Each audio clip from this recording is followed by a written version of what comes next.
dizer graças ao Senhor porque me tem dado, não, Mariana? O Senhor é grande, não? E grande é a benignidade do Senhor. Graças a Deus pelo Senhor maravilhoso que nós temos, irmãos. Amém? Amém. Olha para quem está ao teu lado bem no olho agora. Olha bem no olho. Fala, está preparado para receber a palavra do Senhor? Está preparado para receber a palavra do Senhor? Aperta o cinto de segurança, né? Lembra daquela palavra que o pastor deu, né? A palavra do Senhor tem que ser igual àquela papinha de criança, né? A mãe não dá a papinha da criança, para que a criança feche a boca. E o que a mãe faz? Ela limpa e joga para dentro. Não é assim? Então hoje prepara a boquinha, não segura, não, deixa a papinha entrar. Amém? Esse livro é maravilhoso, irmãos, o livro de Ruth. Na verdade, eu gostaria de convocar vocês, eu sei que o Roberto talvez já pregou nesse texto, talvez o Cândido, né? Mas eu queria convocar vocês a lerem todo esse livro. Rafael, o livro tem 4 capítulos só. E na verdade é um livro maravilhoso, está no Velho Testamento.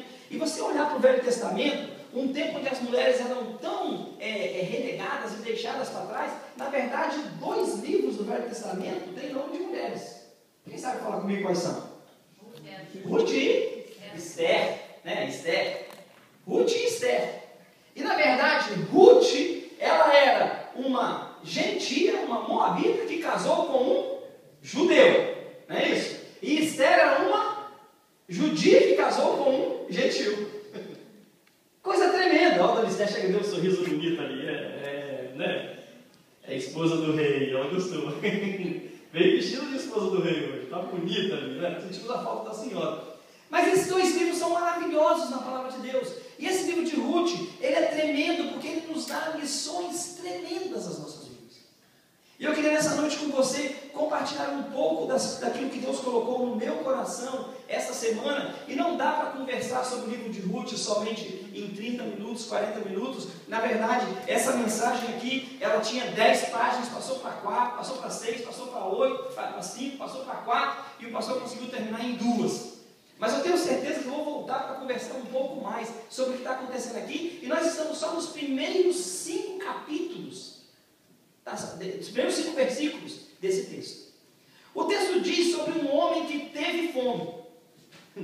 Um homem que começou a sentir fome. E ele tinha que fazer algo em relação àquela comida. Eu não sei aqui quem já passou fome.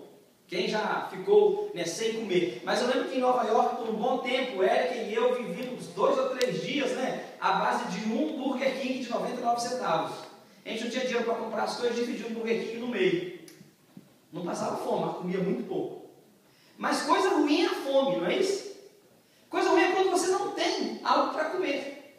Eu imagino esse homem, porque esse homem, Marcos, ele não tinha só ele tinha também uma esposa. E o texto diz que esse homem ele tinha uma esposa e ele tinha 2 filhos.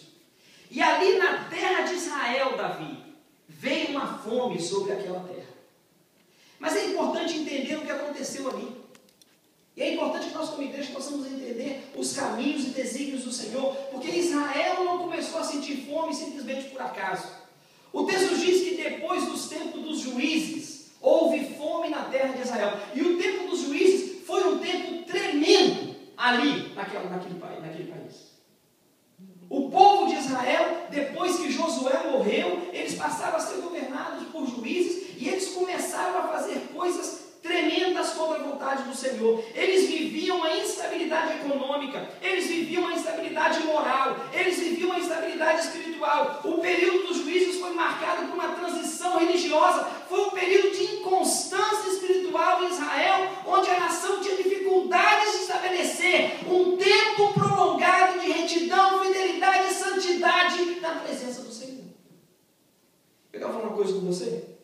Se nós trouxermos isso para os nossos dias de hoje, é praticamente a mesma coisa. O povo de Israel, durante esse tempo, eles não conseguiam ter uma comunhão constante com o Senhor. Era mais ou menos assim. Quando eles iam para a guerra, Javé era o rei deles, era o Deus deles. Mas quando eles precisavam de fartura, quando eles precisavam de prosperidade, eles então iam para Baal, que era o Deus da terra. O povo de Israel se misturou com o povo que não era o povo de Deus e começaram a agir de maneiras diferentes, fazendo coisas inconsequentes e cada um andando pelo seu próprio caminho. Não tinha um que governava e eles cada um tomava a decisão achando que estava tomando a decisão mais certo daquilo que tinha que tomar. Aconteceu naquele tempo que existiu uma queda espiritual muito grande dentro daquele povo. Uma queda espiritual. E quando há queda espiritual, irmãos, automaticamente aumenta a decadência da graça que Deus tem para dar para as pessoas. Quando eu pego a Bíblia, eu fico olhando o seguinte, né, que muita gente diz o seguinte, né, Deus é Deus de graça. E porque Deus é Deus de graça, Deus é Deus do Novo Testamento. Mas quando olha a Bíblia, a gente tem a Bíblia toda. Qual que é maior, o Velho ou o Novo Testamento? Então por que a gente deixa o Velho Testamento de lado, igreja? Hein, igreja? Nós queremos viver, às vezes, no tempo da graça e queremos esquecer o Velho Testamento. Mas no Velho Testamento o Senhor está falando para a gente coisas tremendas. E nós caímos em decadência na graça do Senhor porque nós nos afastamos daquilo que o Senhor queria que nós fizéssemos. E no que refere à igreja do nosso Senhor Jesus Cristo hoje, irmãos, nós estamos passando tempos de decadência espiritual, decadência doutrinária, decadência teológica, decadência moral. O que o pastor quer dizer? Eu já disse para vocês uma vez que normalmente nós estamos sendo aqueles crentes McDonald's. Né? Não me cobre muito, eu quero me satisfazer e seja rápido. Não é assim que você vai no McDonald's? Você não quer pagar muito, você quer ficar cheio e você quer que seja rápido. É o crente do McDonald's. E nós literalmente, no tempo que nós vivemos, nós temos gastado pouco tempo contemplando aquilo que o Senhor quer falar conosco. E quando nós deixamos de buscar a presença do Senhor, como o Israel, nós como Israel de Deus, o Senhor também vai nos procurar. E o Senhor também vai acertar contas conosco. O pastor não está pregando aqui um Deus malvado, um Deus que cobra, mas o pastor está dizendo aqui, irmãos, que nós não podemos servir aos dois senhores. Ou nós servimos a Deus, ou nós servimos ao mundo. Ou nós servimos a Deus, ou nós servimos a Baal. O povo de Israel naquele tempo estava com uma falta de instrução tremenda. Eles não tinham uma direção e não tinham líderes espirituais que ajudassem a igreja, que ajudassem o povo a chegar ao lugar que eles deveriam chegar. O salmista no capítulo 16 e verso 11 de Salmo diz: Tu me farás contemplar os caminhos da vida, a tua presença, na tua presença eu vou me encher de alegria, com as delícias perpétuas da tua direita, eu quero estar à tua direita. O salmista diz: eu quero procurar os caminhos do Senhor. E hoje, irmãos, nós estamos buscando sair da presença do Senhor. Mas o livro de Ruth, ele é importante também porque ele fala da família, ele fala de um drama familiar. Um grande pastor brasileiro, o pastor Antônio Neves Mesquita, ele diz que o livro de Ruth coloca face a face com o drama familiar. Nesse drama surgem vários problemas. Ele diz: o problema da crise financeira, o problema da imigração, o problema da doença, o problema da morte, o problema da viuvez, o problema da pobreza e o problema da amargura contra Deus. Tudo isso no livro de 4 capítulos, 180 e poucos versículos, que eu queria convocar a igreja essa semana a ler o livro de Ruth. Queridos, Deus tinha separado Abraão lá da terra de Ur. E tinha dito a Abraão: de você eu farei uma grande nação. E agora, praticamente 1000 anos depois, o Senhor começa a agir nessa promessa. Sabe como? Porque na verdade, Ruth, depois de tudo isso que passa, que ela perde o marido, ela volta lá para Israel e ela casa com Boaz. E Ruth, na verdade, e Boaz, desse casal nasce Obed, e de Obed nasce Jessé, e de Jessé nasce Davi, e de Davi nasce o nosso Salvador, Jesus Cristo. Mas eu quero falar uma coisa para você nessa noite. Ruth era uma moabita, ela não era judia, ela era de um povo que na verdade tinha um certo parentesco com Abraão. Por quê? Porque os moabitas, Moab era filho de Ló, o primo de Abraão. Então aquela área ali era a área dos moabitas, eles tomaram o nome da descendência moabitas. Moab, viu de Moab, e Ruth vinha daquela descendência. Eu quero falar uma coisa para você, já adiantando mensagens lá da frente. Boaz era filho de quem? Filho de Raabe, a prostituta de Jericó. Deus usa uma gentia e o filho de uma prostituta para daí trazer Jesus Cristo, Salvador. E eu quero dizer para você nessa noite, se você pensa que para você não tem solução, tem, porque Deus pode usar o errado e do errado fazer o certo, mas é necessário que o seu coração esteja pronto para receber isso do Senhor. E Deus faz esse milagre tremendo. Aí começa a história da família de Davi. Os moabitas eram descendentes de Ló, como eu disse, e eles tinham um deus idólatra, não é isso? Eles eram idólatras, eles adoravam um deus chamado Camus, e Camus era um deus que ele recebia o sacrifício de crianças. Eles matavam as crianças para satisfazer esse deus, buscando assim a presença do Senhor. Mateus capítulo 1, versículo 5, nos dá essa geração de Ruth e de Boaz. E nós podemos ver ali a genealogia de Jesus em Mateus capítulo 1. Mas nessa noite, irmãos, o que me deixa assim preocupado e triste em relação a muito que acontece conosco aqui em Tampa, é que muitos de nós estamos agindo como Elimeleque. Elimeleque era de Belém. Belém Efrata. E em Belém Efrata, quem vai nascer mais tarde? Jesus. Irmãos, sabem o que a palavra Belém quer dizer? Terra, casa de pão. Belém quer dizer casa de pão. Né? A palavra em hebraico, né? Beth-Lahem, casa do pão. E esse homem agora, com a sua esposa Noemi, e com seus 2 filhos, eles têm que sair dessa terra para ir para outra terra procurar pão. Eles deixam a terra do pão para ir para Moabe, terra de quê? Da adoração ao Deus Canaã, para procurar pão. E aí então começa a história dessa família. As pessoas passam horas na igreja no nosso dia de hoje. As pessoas passam de uma maneira, às vezes, preocupadas com o futuro, preocupadas com o que vai acontecer com elas, mas ao mesmo tempo elas estão na igreja, mas estão vazias, elas não têm mensagem que transforma o mundo lá fora, elas não conseguem ser curadas, são capazes de entender aquilo que o Senhor está falando com elas, e o pastor está falando isso nessa noite, irmãos, porque nós estamos aonde? Na casa de Deus, e a casa de Deus tem que ser o quê? A casa do pão espiritual. E muitos de nós saímos daqui com fome. Estamos na casa do pão, mas saímos da casa do pão com fome espiritual. Elimeleque sentiu fome com toda a sua família. E ele então agora resolve sair da situação que ele estava. E nessa noite, irmãos, o que eu gostaria de comparar com vocês e falar com vocês, 4 aspectos bem rápidos dessa saída de Elimeleque. Da saída em busca do pão. Da saída em busca de satisfazer aquilo que poderia ajudar a família dele. Em primeiro lugar, Moabe para Elimeleque passa a ser um ribeiro irrisório, ou ilusório. Passa a ser um ribeiro de onde é simplesmente ilusão. As águas da cidade de Moabe foram amargas à família dele. Ele leva para ali uma família, mas ali naquele lugar, ele e os 2 filhos vão morrer. Ali naquele lugar, aí que ele vai em busca de água, que ele vai em busca de pão, que ele vai em busca de vida, ele encontra a morte. E queridos, nessa noite eu quero falar uma coisa para você. Que muitos de nós, que estamos na casa do pão, na casa do Senhor, estamos sendo enganados pelo diabo. Estamos querendo sair para Moabe, para procurar aquilo que o Senhor tem para você aqui. Mas você está procurando em outro lugar.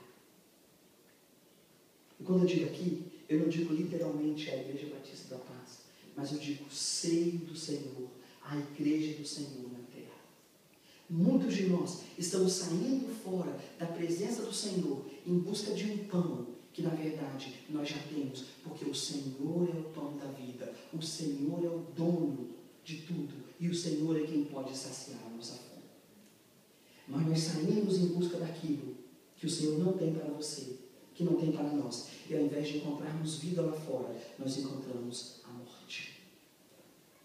Essa semana, quando eu vinha do hospital, um dia eu vinha conversando com uma brasileira que estava ali visitando o Rafael e a Melissa, e ela começou a falar para mim que ela não acreditava na marca da besta, não acreditava na opção de coisa, a marca da besta está no coração, e o fim do mundo não é agora, o fim do mundo é depois, e o fim do mundo ela não sabe, também não interessa quando vai ser. Eu disse, querida, quando você quer que é o fim do mundo para você?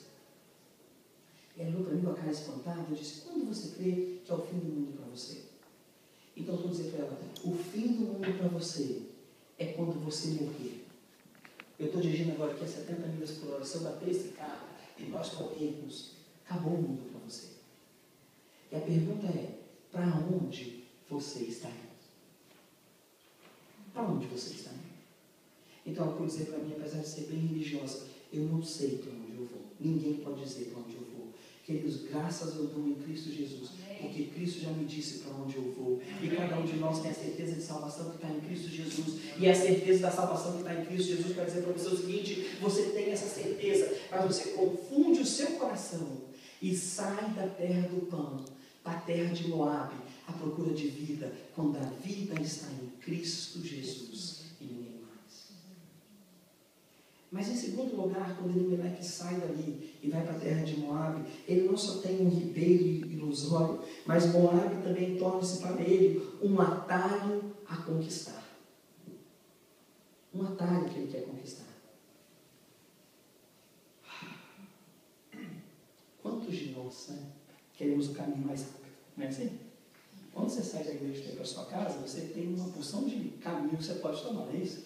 Você pode sair por aqui, um caminho que ninguém usa, ir para a direita aqui, entrar aqui para dentro aqui, do campo de futebol, tem a biblioteca, vai cair na Berge. É um caminho também, você pode sair por aí.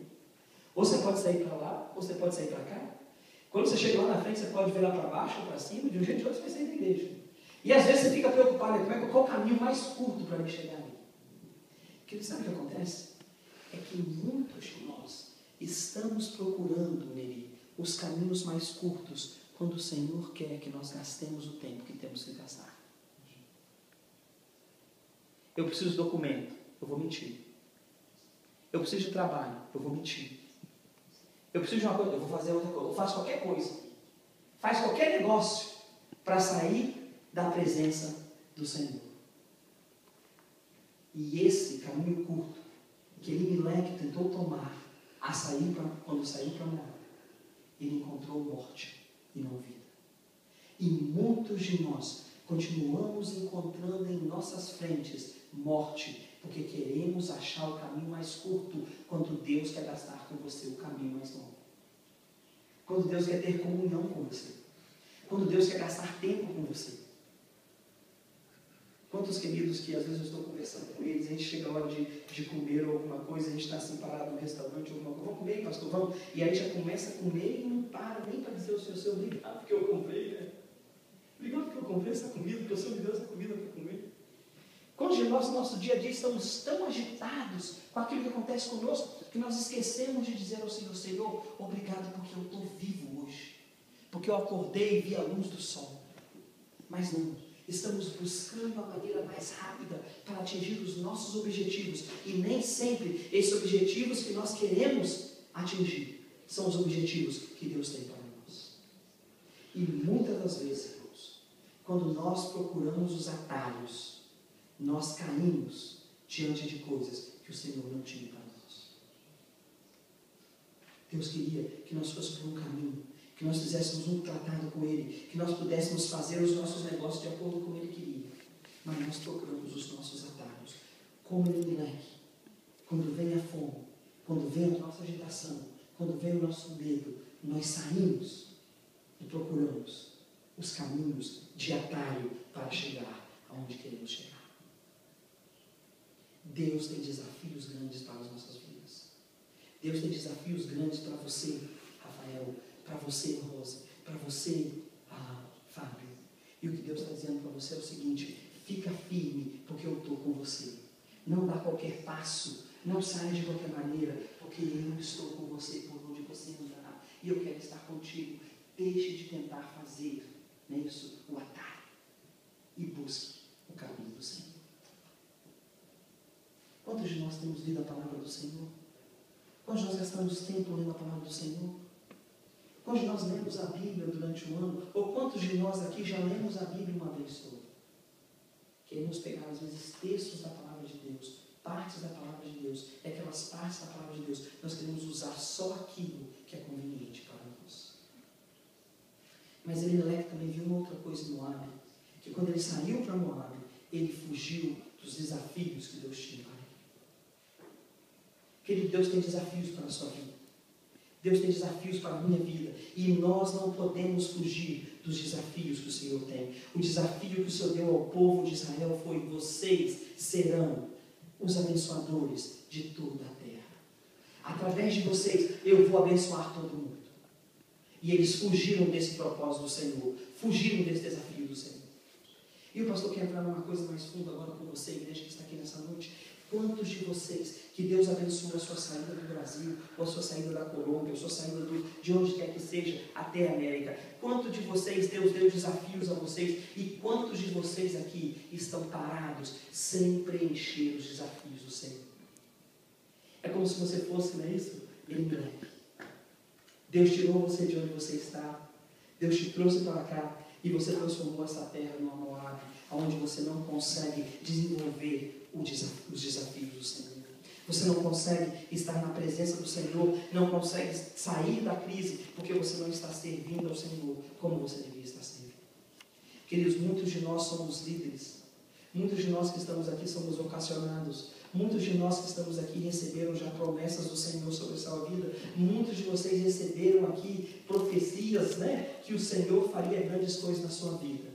Mas você continua sentado no banco, sem fazer, sem agir, sem exercer aquilo que o Senhor tem para você. Eu achei esse texto bonito que um senhor escreveu, um outro pastor escreveu. Ele disse bem assim: note que mesmo os líderes vocacionados por Deus resolutam em assumir responsabilidade. E esses são os piores de todos os homens, pois o pior não é o que erra tentando acertar, mas sim o que se omite de suas responsabilidades, pois a covardia e o descaso precedem graves erros. O pior não é errar tentando acertar. O pior é saber que tinha que fazer e ficar parado, omitindo a ação do Espírito Santo na tua vida, omitindo aquilo que Deus tem para você em tampa. E como Elimelec, procurando uma Moabe que afasta você do desafio que o Senhor colocou na sua vida. Mas em quarto lugar, nesse texto dessa noite, Moabe também se tornou para Elimelec o cemitério dos sonhos. Eu conheço algumas pessoas que vieram para a América do Brasil e elas tinham tantos planos, né? E normalmente o plano é fácil. Normalmente é o mesmo plano, né? Eu vou para lá, vou ficar de 3 a 5 anos. É assim com vocês também? Eu vou para lá, vou passar 3 anos. No máximo 5. Vou comprar uma casa para mim, uma casa para minha mãe, e aí eu volto para o Brasil. Foi assim com alguém? A maioria que eu converso é assim. Eu vou para lá, vou passar 3 anos, vou comprar uma casa para mim, vou comprar uma casa para minha mãe e eu volto para o Brasil. E nisso passaram 1 ano, 2 anos, 3 anos, 4 anos, 5 anos, e alguns eu converso e falo: pastor, eu não consigo comprar nem a minha casa, nem a minha mãe até hoje. Eu preciso mais de uns 30 anos aqui para comprar essas casas. E eu queria falar uma coisa com você, querido, nessa noite. Né? Talvez você não fez ainda, porque você não está buscando Deus em primeiro lugar na sua vida. Escuta a palavra do pastor, não estou brigando com ninguém. Eu estou dizendo que o Espírito Santo de Deus está pedindo para eu falar para você nessa noite. Porque muitas vezes nós buscamos as coisas do mundo em primeiro lugar nas nossas vidas e deixamos de sermos servos fiéis do Deus Altíssimo. E aí, queridos, os nossos sonhos, eles se tornam cemitérios de sonhos. E as pessoas passam, e elas morrem, e elas não têm. E muitas delas até que estão aqui, às vezes compraram no Brasil, mas não conseguem desfrutar o que está lá. Não é assim? E o coração fica partido entre Belém, casa do pão, e Moabe, a terra da idolatria. E o problema maior, queridos, é que você fala: pastor, onde é que está a minha idolatria? A sua idolatria está em você mesmo. Porque você consegue se tornar o centro de todas as coisas. Está em mim mesmo. Porque nós queremos ser o centro de todas as coisas. Nós achamos que o mundo tem que girar em torno de nós. E esquecemos que a missão que Deus nos deu aqui é de pregar a palavra, testificar a palavra com a nossa vida, com a nossa experiência. Provérbios capítulo 14, versículo 12 diz: há caminho que ao homem parece ser bom, mas o fim deles são caminhos de morte. E para aquela mulher no carro comigo, eu disse para ela: querida, se você vai e você não tem certeza para onde você vai, provavelmente você está buscando ou está indo para o inferno, sem Deus, sem salvação. E eu quero falar com vocês nessa noite, queridos, é que muitos de nós que já temos, ou então alguns de nós que já conhecemos ou ouvimos falar da salvação do Senhor, e às vezes, como eu disse aqui, nos tornamos agentes secretos de Deus, porque Deus está aqui, Deus está lá no céu, você aqui é um agente secreto de Deus. Todo mundo sabe quem você é, mas não sabe que você representa Deus na terra. Na classe dos crentes hoje, não novos crentes, né, Marcos? Eu falei que ia falar hoje à noite na igreja, vou falar. Na classe dos crentes, que é a classe de escola dominical de 5h30 a 6h30, não é só para novos crentes, não. Quem quiser vir, venha. E nós estamos estudando esse livro aqui, né? Eu sou membro da igreja, quais são as minhas funções na igreja? E você vai ganhar um desse aqui para você. Mas naquela classe nós lemos hoje João 13:33, que diz: nisso vocês vão conhecer quem são os meus discípulos. Os meus discípulos, eles amam uns aos outros. Os meus discípulos, eles amam uns aos outros. Eles não falam mal uns dos outros. Eles não levantam calúnia uns dos outros. Eles não questionam os outros. Eles não fofocam sobre os outros. Mas o povo lá de fora conhece a igreja do Senhor. Jesus disse: porque a igreja ama um ao outro. Se eu pedir você para olhar para o seu vizinho e falar assim: eu te amo no amor do Senhor, será que você realmente vai estar sentindo isso? Será que você realmente ama quem está aqui do teu lado? E amar não é só dizer, amar é praticar. Eu disse para os irmãos lá na classe, Érica, desculpa, que um dia desse atrás aí, uns anos atrás aí, eu e Érica tivemos uma discussão pentecostal. É aquela discussão avivada. Quem já teve uma discussão pentecostal em casa, tá vendo? Aquela minha avivada, né? E a discussão começou a tomar, eu falava uma coisa, Érica falava outra, eu falava uma, ela falava outra, eu vi que eu não estava conseguindo vencer. Aí eu pensei que eu ia vencer, eu falei: Érica, eu te amo. Ela: não ama não, porque se amar, você não fazia isso. Aí eu falei: Érica, então me desculpa, eu não vou fazer isso. Eu não vou fazer isso. Irmãos, quando a gente ama, a gente procura não ferir, a gente procura não errar, e a gente tem que ter a humildade de dizer: eu errei, foi mal, mas foi mal com uma vantagem no coração, foi mal, e eu vou fazer de tudo para não fazer de novo. E não foi mal, eu vou fazer de novo. Foi mal, e eu vou fazer de tudo para não fazer de novo. Mas terminando, queridos, naquela decisão de Elimelec, um outro pastor do Brasil disse que existem 2 efeitos. Um efeito esporádico, que são as atitudes que acontecem logo em seguida à sua decisão, e os efeitos sistêmicos, que são os efeitos que acontecem, que te acompanham depois da sua decisão. Já falei com os irmãos antes, já conversamos aqui na igreja, que normalmente quando você toma uma decisão, quem toma a decisão é você, mas quem dá a consequência é quem? É Deus. Não é assim? Você pode tomar a decisão que você quiser, óbvio. Mas a consequência não tem poder sobre ela, porque a consequência quem tem poder sobre ela? Deus. Você tem que só sofrer ou assumir as consequências da sua decisão. E aquela decisão daquele homem ali, de levar a sua família para uma outra cidade, ele morreu. E a mulher ficou sem ele. E pior do que ele morrer, os 2 filhos dele casaram com 2 idólatras. Elas estavam na terra de Israel, saíram da terra de Israel e casaram. Eles casaram com 2 idólatras a princípio. E depois, eles também morreram. E todo o sonho da imigração, da família, de viver bem, de ter, de possuir, de deixar de passar fome, morreu ali.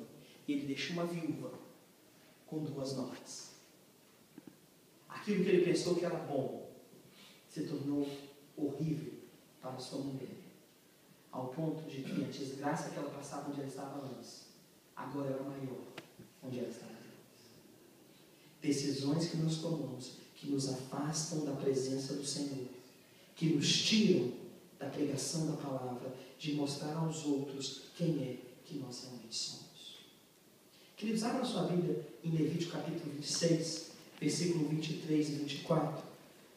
E depois em casa você vai ler o livro de Levítico, você vai prometer para o pastor, vai ler o livro de Ruth, aí você vai ler o livro de Levítico, e você vai ler também o livro de Deuteronômio. O livro de Levítico você vai ler o capítulo 26. E o livro de Deuteronômio você vai ler o capítulo 28. Marca aí Levítico 26 e Deuteronômio 28. Esses dois textos, eles nos mostram, esses dois capítulos, o que Deus quer da gente. Ele mostra para que a nossa prosperidade, ela vá em frente, a prosperidade que Deus nos dá, ela vem para nós quando nós estamos dependentes e carentes daquilo que o Senhor quer que nós façamos. Sabe o que é que as pessoas viram ali? Levítico 26, versículo 23. O Senhor, versículo 23 e 24.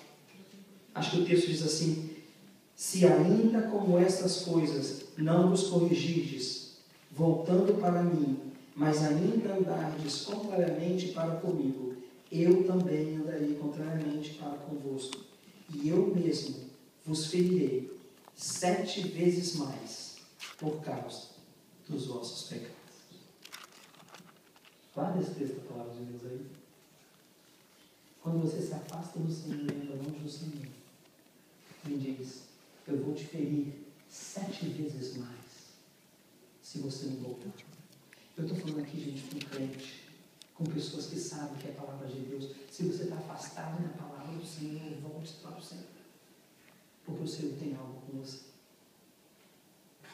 Bernard Ward Anderson, um teólogo, escritor aqui americano, metodista grande, né? Ele coloca a atenção dos israelitas na seguinte fusão, aquela que eu falei antes. Buscam a Javé, buscam o Senhor quando estão em guerra. Na época da guerra, é Deus quem dá a vitória. É Deus que vai na frente. É Deus que é o general. Mas na hora da prosperidade, buscam as coisas desse mundo. Buscam a Baal, o Deus dos cananeus. E a eles se entregam.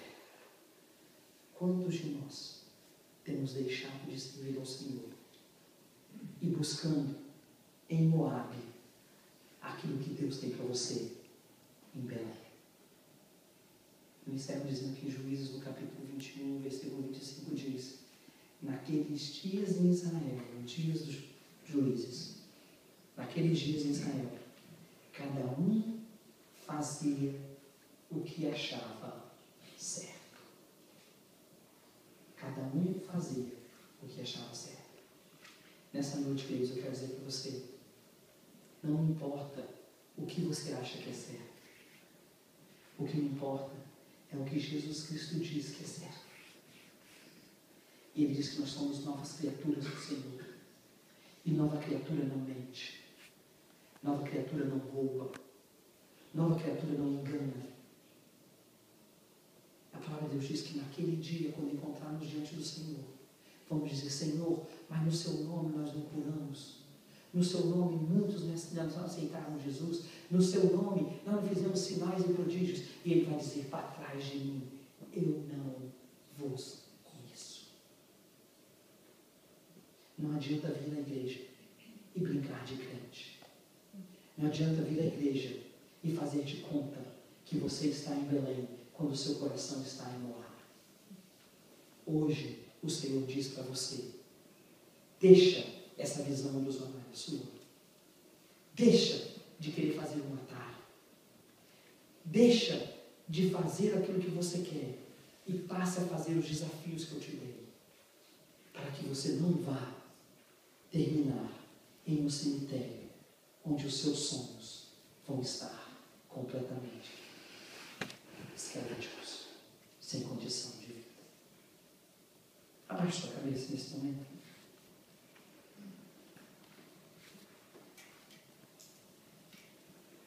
Eu sei que você veio aqui hoje à noite na igreja para ouvir a palavra do Senhor.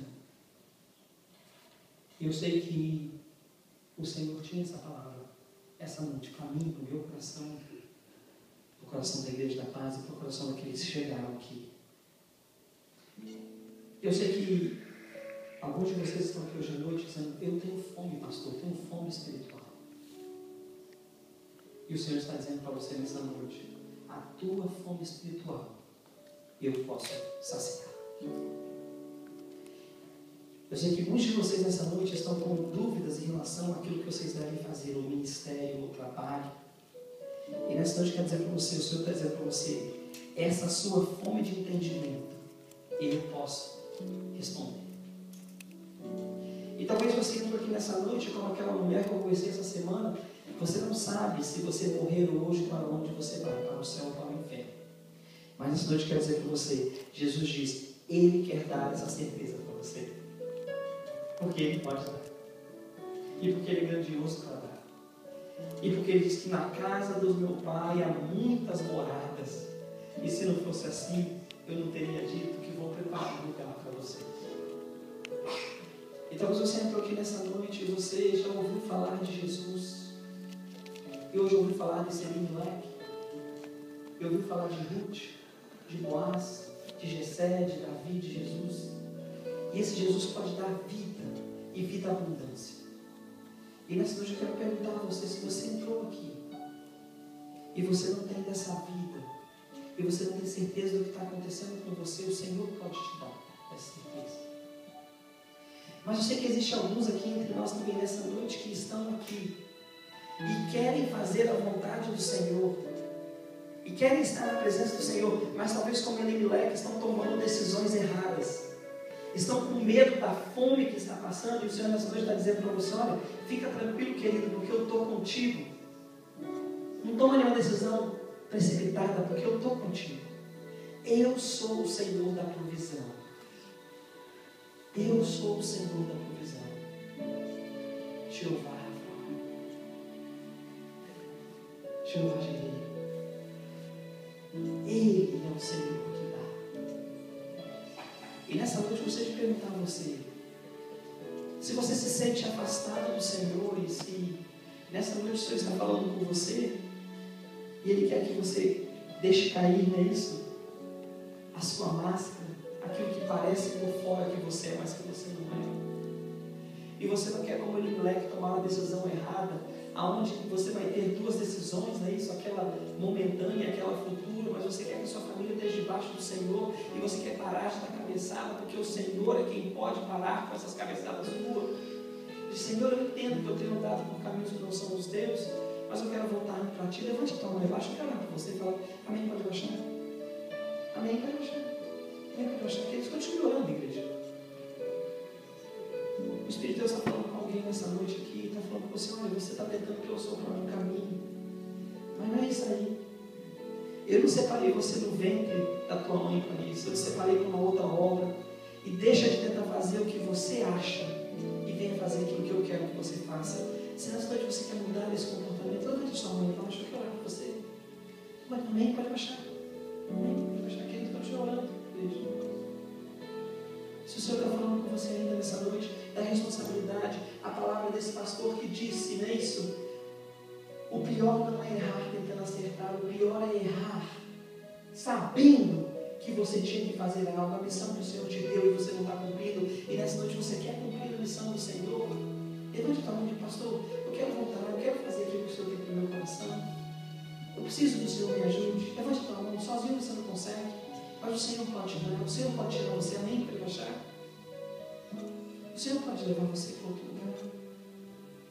O Senhor pode te dar o pão da vida. O Senhor é o dono do pão. Deus, nós te damos graça por essa noite, ó Deus, e pela tua palavra. Deus, a tua palavra diz que Belém é a casa do pão. Mas nós sabemos que o pão da vida é Jesus Cristo, nosso Senhor e Salvador. Meu Deus, quantos de nós, ó Deus, temos procurado pão na padaria, nas nossas casas, no nosso trabalho, na nossa ocupação, temos procurado pão na nossa família, temos procurado pão até na igreja, mas o pão não está aí, porque o verdadeiro pão da vida é Jesus de Nazaré. E nessa noite, ó Deus, as pessoas que levantaram a mão e querem estar se comprometendo com o Senhor, ó Deus. Eu quero te pedir em nome do Senhor Jesus, ó Pai, que na unção do Teu Espírito, o Senhor mesmo, ó Deus, o Senhor mesmo que nos separou, possa dar-nos, ó Pai, discernimento, para que nós não possamos afastar-nos do Teu caminho. E acima de tudo, ó Deus, que o Senhor possa nos dar responsabilidade de ação, responsabilidade de fazer algo em relação, ó Pai querido, ao Teu reino aqui nessa terra. Deus, que nós não sejamos crentes esquentadores de bancos, que chega aqui, esquenta o banco e vai embora. Mas que nós sejamos crentes, ó Pai querido, que esquentam a vida daqueles que estão lá fora sem Cristo, sem Deus, sem salvação. Que a nossa vida seja um exemplo e que o nosso coração realmente arda, ó Pai querido, de vontade de proclamar a Tua palavra. Nós te amamos, ó Deus, e declaramos que o Senhor é o Deus das nossas vidas. Em nome de Jesus. Amém, amém e amém. Que ele chegou ao final, eu estou vendo as pessoas bonitas visitando a gente hoje.